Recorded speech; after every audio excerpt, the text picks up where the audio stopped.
right. Good morning. I hereby call this meeting to order and ask everyone to please take their seats. I see you've already done that. Thank you. We have three special guests this morning. We have Robert Stout with Governor Stitt's office. We have Joshua Sherem with Senator Langford's office. And, of course, Bobby Stem with AOGC. So welcome guests. The Commission Secretary will please call the roll. Mr. Coburn? Coburn here. Mr. Grimsley? Grimsley here. Mr. Shannon? Mr. Freimiller? Freimiller here. Mr. Dyson? Dyson here. Mr. Alexander? Alexander here. Mr. LaForge? LaForge here. Mr. Junk? Junk here. Mr. Peterson? Here. Thank you. Secretary Gatz, you are recognized to present.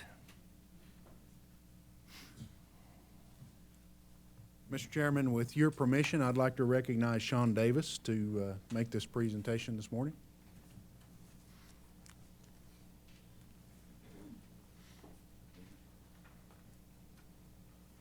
Thank you, Tim. Mr. Chairman, with your permission, I'd like to call some special guests forward from District 6. John Logan, District Engineer, Rick Dodgen, Maintenance Manager out of District 6, Gilbert Hernandez, and Mr. Kenny Bells. You guys would come forward to the podium. Mr. Chairman, Commissioners, on Monday evening, January 8th, District 6 Maintenance Manager Rick Dodgen received a call from a woman in Texas County requesting assistance as her husband and 6 other men were said to be stranded on a county road approximately 3 miles off of State Highway 136 north of Guymon in Texas County. This area of the state had been experiencing blizzard-like conditions for much of the day, and several highways in the Panhandle had been closed as a result. The woman had contacted both local law enforcement and the Oklahoma Highway Patrol for assistance, and neither had the ability to reach the vehicle, which reportedly had been stranded for several hours, had lost power, and had no heat. Rick proceeded to contact Texas County Road Maintenance Supervisor Gilbert Hernandez to see if there were any ODOT plows near the location. Learning there were not, Rick requested that Gilbert and heavy equipment operator Kenny Bells take 2 4-wheel drive pickups and attempt to reach the stranded vehicle if possible. Though it was only 15 miles from the Texas County yard, the trip took almost 1.5 hours in near zero visibility conditions, with one of the pickups having to be pulled out of a drift along the way. Upon arrival, Gilbert noticed that the stranded vehicle was stuck in a drift that had reached up to the doors and over the hood. The occupants fled the vehicle and ran to the ODOT truck seeking warmth. The individuals were then driven back to safety in Guymon. Mr. Dodgen firmly believes that, if not for the actions of Mr. Hernandez and Mr. Bells, these 7 individuals would not have made it through the night, given the conditions. In light of their heroic response, ODOT would like to formally recognize these individuals, along with Mr. Dodgen and District 6 Engineer John Logan, and thank them for their act of outstanding service to the citizens of the state of Oklahoma. Absolutely. How fantastic. Thank you, sir.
Secretary Gatz.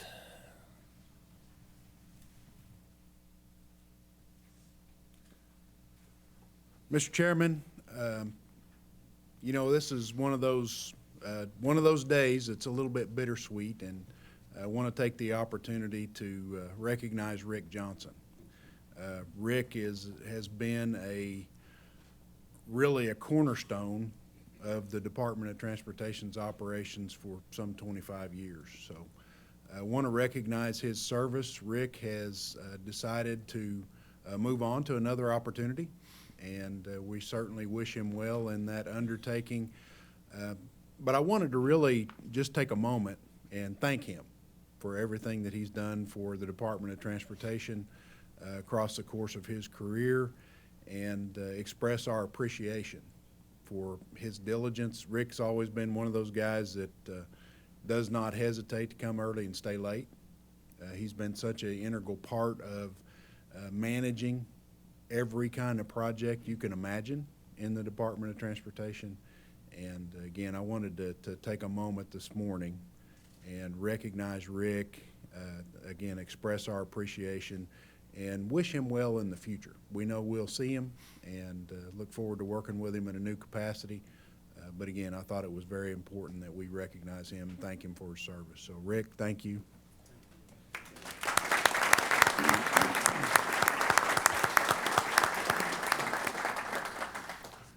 Thank you, Mr. Chairman. Thank you. Thank you, Secretary Gatz. Item 17 is approval of the minutes of the Transportation Commission meeting on January 8th, 2024. Do I have a motion for approval of item 17? So moved, Grimsley. Thank you. And a second? Second. Frymiller. Frymiller, thank you. Any discussion? Hearing none, please cast your vote.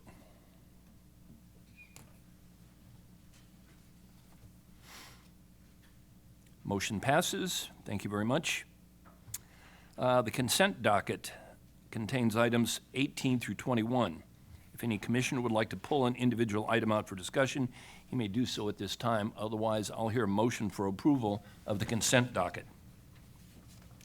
Motion approved, Alexander. Thank you. Second, And Dyson. Second, Dyson, thank you. Any discussion?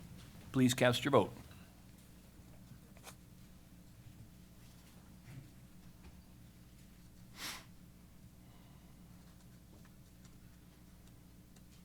Motion passes. Thank you very much.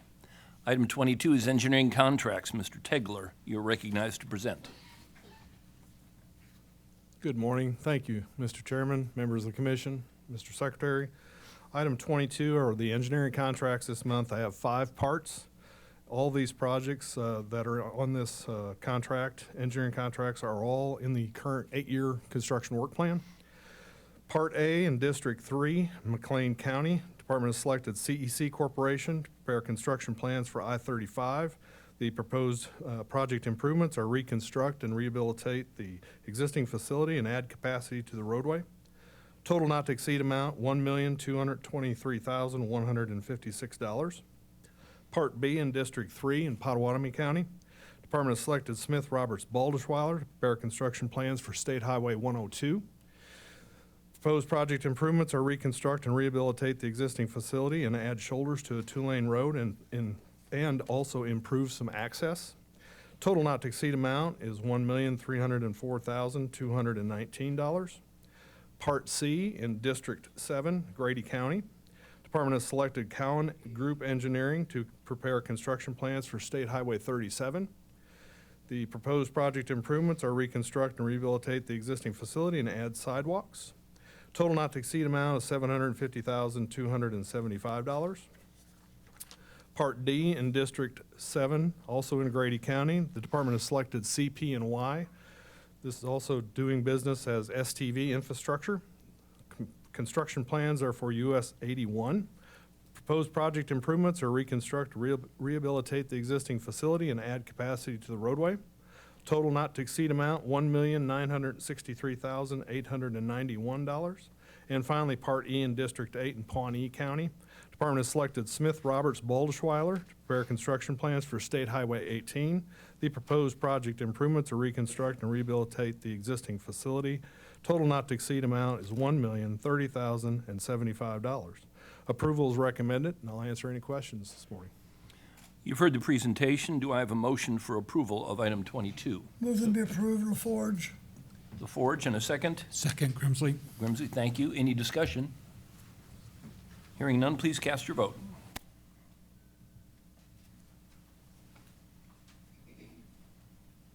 Motion passes. Thank you very much.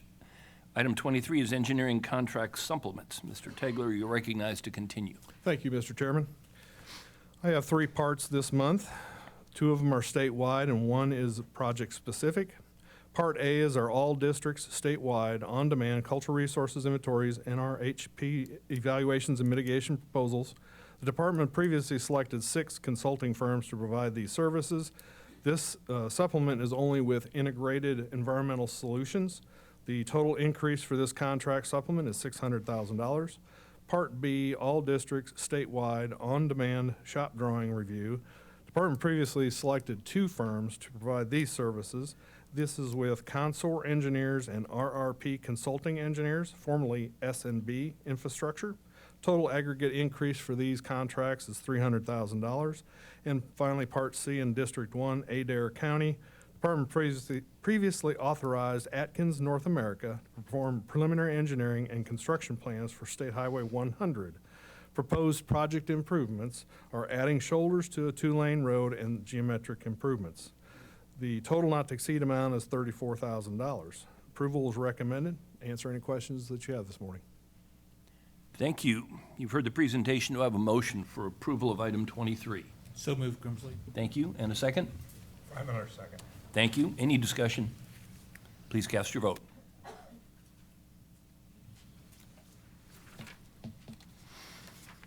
Motion passes. Thank you very much, Mr. Tegler. Item 24 is change orders with a cumulative total of $75,000 or less. This is for information only. Mr. Leonard, you're recognized to present. Morning, Mr. Chairman, members of the commission. I'd like to present item 24, parts A through U. These are change orders on projects which have a cumulative total of change orders of $75,000 or less. This item is presented for your information only. No action is necessary, but I'd certainly be glad to answer any questions. If there are no questions, you're recognized to present item 25, change orders with a cumulative total greater than $75,000. Item number 25, parts A through double B, change orders on projects which have a cumulative total of change orders greater than $75,000. Your approval is recommended, and I'd be glad to answer any questions. And you've heard this presentation. Do I have a motion for approval of item 25? Motion, Dyson. Thank you. And a second? Second, Gilbert. Thank you. Any discussion? I have one question. These look really low. Is there any reason why? Is it just a time of year or something, or? Just timing. Just timing, okay. Perfect. All right. If no further discussion, please cast your vote.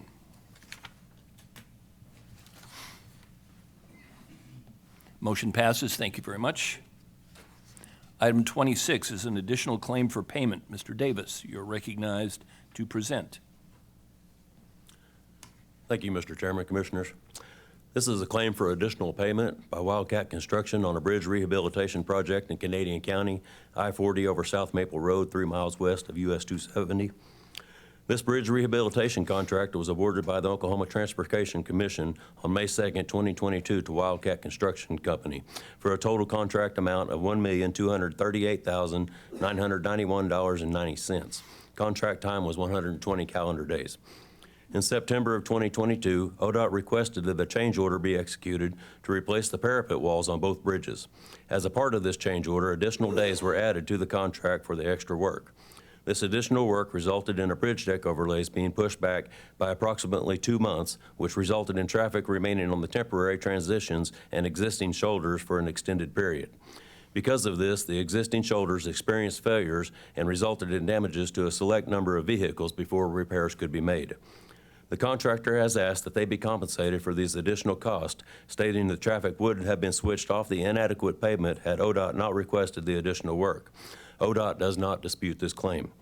The request includes $25,300.29 for additional pothole repair and $8,459.13 for vehicle damages, for a total of $33,759.42. Due to this project exceeding the statutorily authorized 10% on new items, Commission approval is needed for this additional claim. The entitlement for this claim is recognized by the Department, and it is recommended that the Commission authorize a settlement in the amount of $33,759.42. I'd be happy to answer any questions. Very good. Thank you. You've heard the presentation. Do I have a motion for approval of item 26? So moved, Gilbert. Okay. Let that go to Coburn, and then second to to Commissioner Grimsley. Great. Thank you. Any discussion? All right, please cast your vote.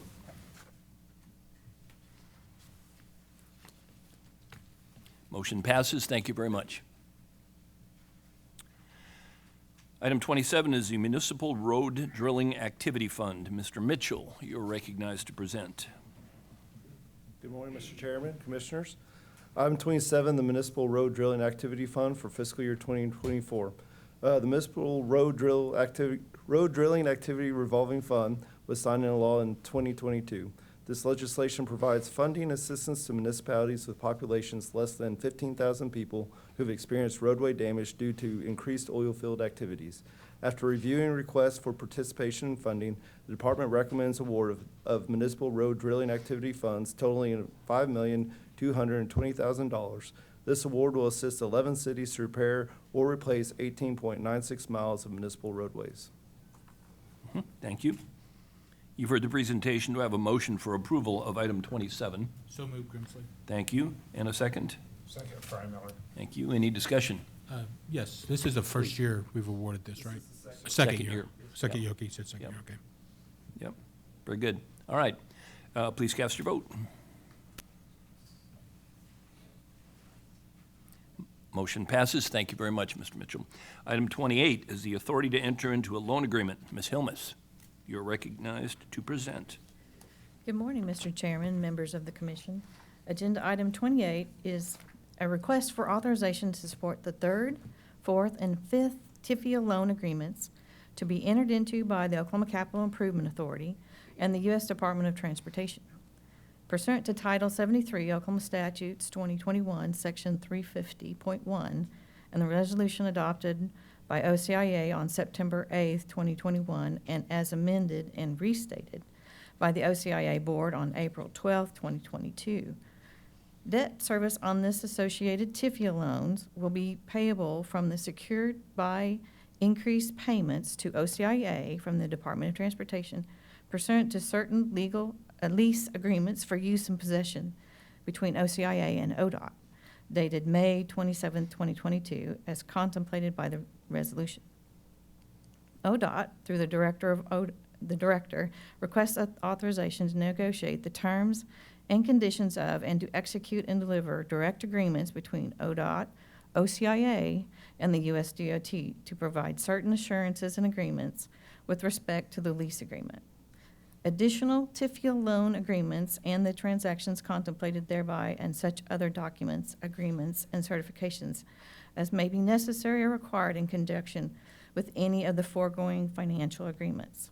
The department requests and recommends approval of this item. Quite a mouthful. All right. You've heard the presentation. Do I have a motion for approval of item 28? Motion to approve, Alexander. Thank you. And a second? Second, Dyson. Thank you. Any discussion? All right, please cast your vote.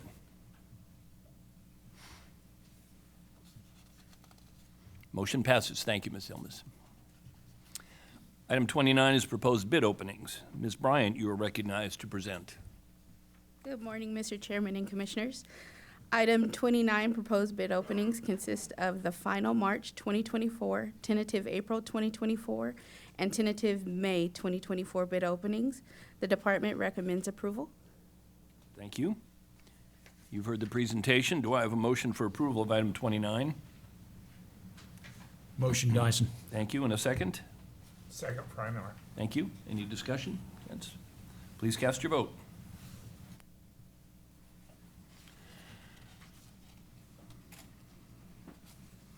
Motion passes. Thank you very much.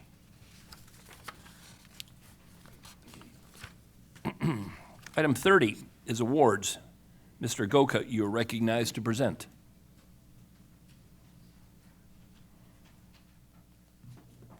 Good morning, Good morning. Mr. Chairman, Commissioners. Item 30 is the recommendations for awards of projects on the January bid openings, and it will be in two parts. So we start with Part A, the January 11th, 2024 bid opening. It is recommended that the following items from the January 11th, 2024 bid opening referred to by call order be awarded. 100, 105, 110, 115, 120, 125, 130, 135, 145, 155, 160, 165, and 170. It is recommended that the following item from the January 11th, 2024 bid opening referred to by call order be rejected. Call order 140. Part B is for the January 18th, 2024 regular bid opening. It is recommended that the following items from the January 18th, 2024 bid opening referred to by call order be awarded. Call order 209, 212, 215, 218, 224, 227, 230, 233, 236, and 239.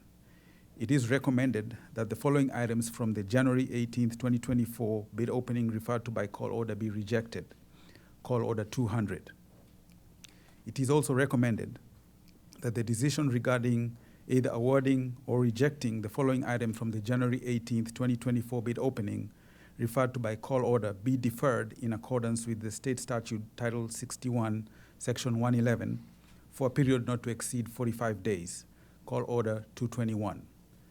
This concludes the recommendations for awards, and your approval is requested. Thank you. You've heard the presentation. Do I have a motion for approval of item 30? Motion, Junk. Thank you, Commissioner Junk. Do I have a second? Second, Dyson. Dyson, thank you. Any discussion? Just to clarify, you said call order 140 was rejected, is that correct? That's correct. Okay. Yeah, it looks like the bids were significantly higher than that. Mm-hmm. All right. All right, thank you. Yep. Thank you. Please cast your vote.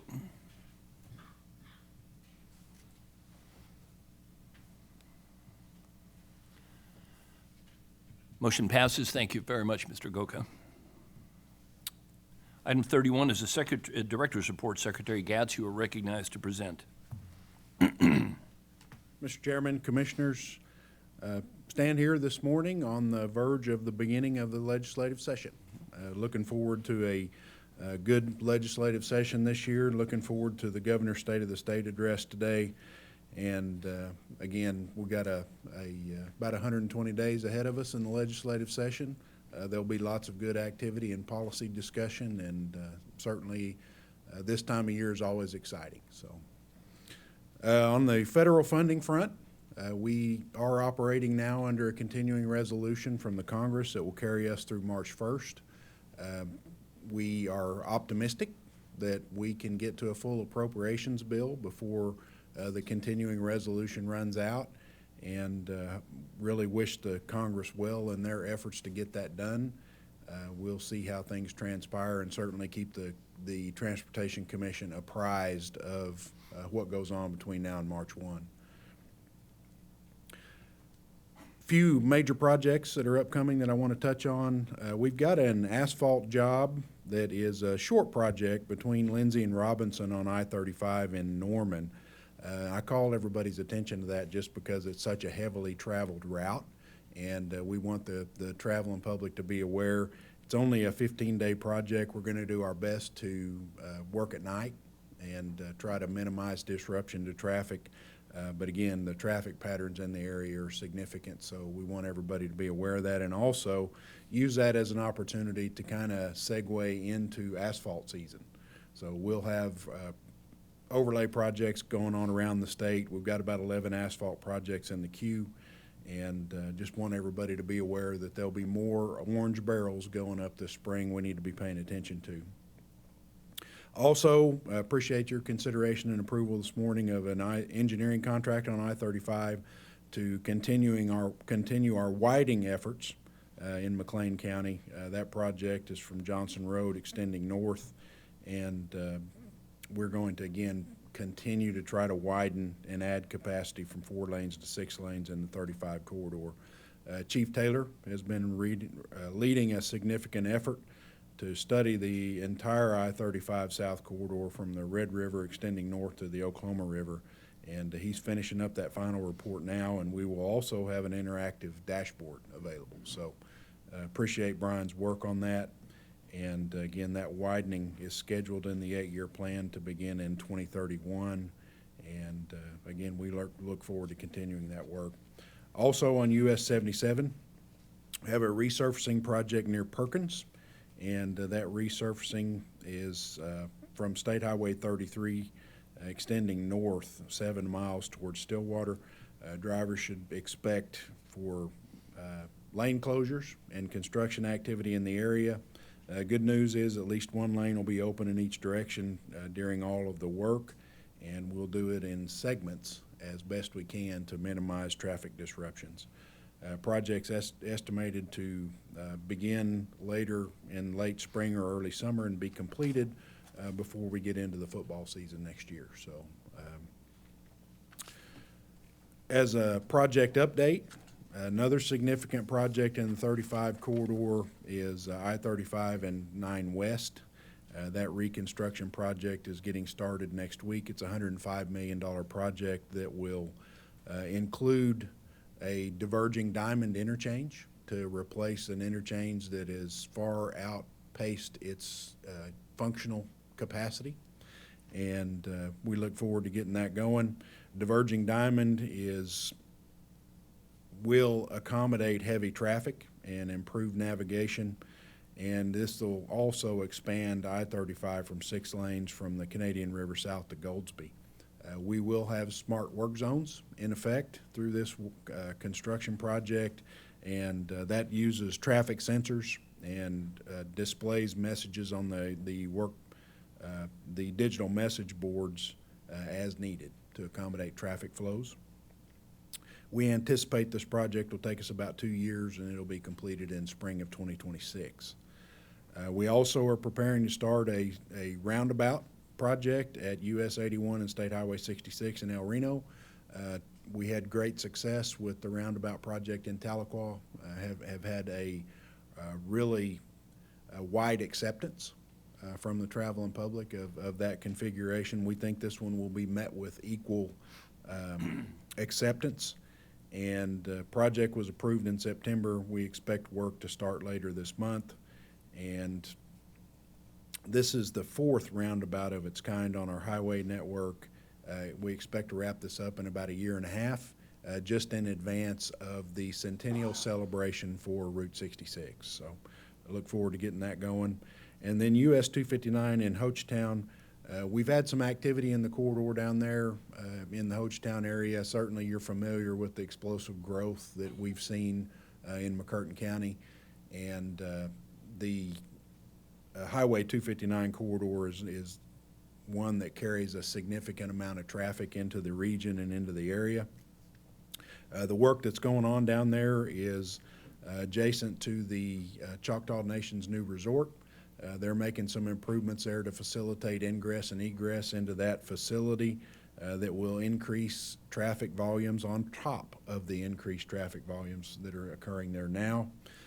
We have a project that will expand to 5 lanes. The section between 259A South and 259A North. We'll take bids on that later this year. And we've got a second project that's scheduled that will extend through the Hochtown proper north to Golf Course Road that's scheduled in FY26. And then some work after that that will connect south to Broken Bow. So a lot of activity in the 259 corridor. That's an investment of about $80 million, desperately needed to continue to facilitate the type of traffic that we're experiencing down there. On the safety front, we want to talk just for a moment about distracted driving. Distracted driving in 2021 nationally claimed more than 3,500 lives. The largest categories by age experiencing distracted driving fatalities are those between 31 and 50 years old and under age 21. But in reality, distracted driving really is impacting every age category. Most common causes of crashes in Oklahoma are unsafe speed, driving while under the influence, driving left of center, inattention, and failure to stop. Distracted driving is a choice, and we ask that motorists consciously decide to put safety first every time they get behind the wheel, and as always, remember to buckle the seat belts. So, speaking of distracted driving, you know, we are still in winter, even though we've had a nice run here of a few weeks of 60 and 70 degree temperatures. We are going to see some additional winter, I think, before this year's over with. Especially during inclement weather, we really need drivers to put away distractions. You know, there have been a string of drivers that have impacted our snowplows. So what we have is equipment out there trying to keep the traveling public safe. We've got CDL drivers that are highly trained and highly skilled in those snowplows that are experiencing an extreme stress environment as they work out there in very challenging conditions to try to do just that, keep the traveling public safe. We've had a dozen snowplows that were impacted by drivers. How you miss a snowplow is a little bit of a question mark for me. But when that happens, you not only add stress to that driver's life, you're going to take that piece of equipment out of operation at a time when we desperately need it on the highway. So again, we want the public's participation and help in really taking care of business while they're out there in challenging weather conditions. Slow down, put away distractions, and really pay attention. To give you a little bit of perspective, through the month of January, we really had 3 what I'd characterize as significant events, not necessarily significant in accumulation. Certainly had a lot of accumulation during one of those events in the Panhandle. And certainly it was important to recognize the District 6 personnel who, you know, without question, in the conditions they were experiencing, saved some lives. But I also want to, you know, when you experience that ice event that was almost statewide, the cost of that, you know, is about $3.68 million. That is material that we place out on the highways to try to improve conditions out there. That's equipment costs and that's man hours. You know, we talked before we got into the January weather conditions about our workforce and how much we rely on them to take care of the traveling public. They worked 37,000 hours during those 3 snow events and ice events because they start and they don't stop until it's cleaned up and finished. And that includes days afterwards where we're managing melt and refreeze. So again, I want to express our sincere appreciation to our boots on the ground folks who are out there in those terrible conditions and taking care of business. So with that, Mr. Chairman, I would be happy to answer any questions that the commission may have of me this morning, and thank you for your consideration. Thank you. Any questions or comments? It's more of a comment. I just want to thank again the 2 gentlemen from Division 6 that not only saved 7 lives, but risked their own lives going out there. And ODOT workers do that kind of stuff every day, and every time it's called upon them to again. I just want to thank these gentlemen and all the other workers in the state that do this for us, and congratulations for saving those guys, and we really appreciate it. Mr. Yeah. Chairman, I'd echo that. And Nicely said. If I might get one little bit of a do-over, you may have recognized the other evening when we had a 5.1 earthquake that was out in the Prague area. Just to remind the commission, we have a system that's called ShakeCast. So when we have those geological events that are of concern, we develop that system, and it includes the conditional information related to our bridge infrastructure, and it advises us immediately after one of those events whether or not we need to go out and inspect those bridges. We did have 3 bridges that needed inspection after that event. We inspected those, and they all got a good bill of health. So, but I just wanted the commission to be aware of that, and it's an amazing system. Oklahoma was one of the first to put that into operation and use, and we certainly appreciate having that ability.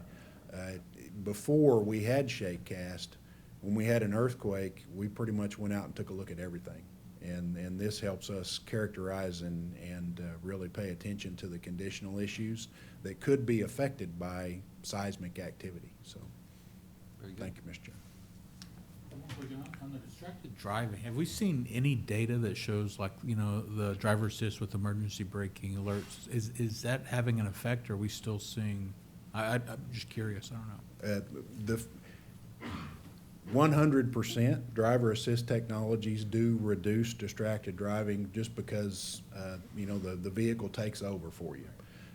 Commissioner, I watch and pay attention to primarily the vehicle registration information that's coming in from the tax commission. New vehicle purchases were down a little bit last year, so it's just going to be dependent on how fast the fleet turns over. The good news is you just about have to special order a vehicle anymore to not have some kind of smart technology in there that's going to help you, whether that's lane departure or backup cameras or even auto braking. I believe it will make a difference at some point. It's just a matter of getting the fleet to turn over faster. I heard it described interestingly last week as an addiction problem. It's a dopamine addiction problem, which I kind of interesting way to look at it. Cell phones. Yes. Yeah. Yep. Yeah, I could further add, I just whispered to Commissioner Freimiller, we're equipping, when we've equipped our trucks for years with automatic emergency braking, and because we have cameras in our trucks, we see that they work. And people are on their darn cell phones, our drivers, and they're lectured, and but then people around us are also similarly distracted. But it's kept our trucks from running into people countless times. I mean, in one way, I'm ashamed of that, but people are people, and we just have to come out with technology that's going to make our equipment safer, trucks and or cars. So, very good. Actually, if I can add to that, this system also will read the speed zone into construction areas and actually alert the driver to bring it down within. And if the driver don't bring it down, it reports it to our safety department. We certainly appreciate those efforts, and you gentlemen leading by example. That's a simple decision. Sarah knows how much fun lawsuits are. All right. Thank you. Thank you, Mr. Secretary. Kind of sped through things. Every now and then I like to remind people that all of the items have been reviewed carefully in the subcommittee meetings, so while we tend to be an agreeable lot, all of these have been discussed very thoroughly, beginning usually at 8:30 or 9 o'clock this morning. So I'd just like to remind people of that. That said, if there are no other comments, then I'd like to hear a motion for item 32, which is adjournment. Motion, Dyson. Dyson, a second? Second, Alexander. Freimiller, thank you. Please cast your vote.